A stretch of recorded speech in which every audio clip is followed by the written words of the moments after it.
जलमृतघटं चापि दोर्भिश्चतुर्भिः सूक्ष्मस्वच्चातिहृदयं शम्परिवलसन्मौलिमम्बोजनेत्रम् कालाम्बोदोज्ज्वलान्यां कटितटिविलसच्चारुपीताम्बराढ्यम् वन्दे धन्वन्तरितं निखिलगदवन औदधानाग्निलीनम्।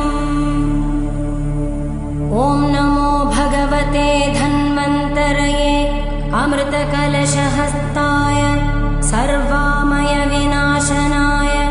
त्रिलोकनाथाय विष्णवे स्वाहा। ॐ नारायणाय विद्महे धन्विपुत्राय धीमहि तन्नो अब्ज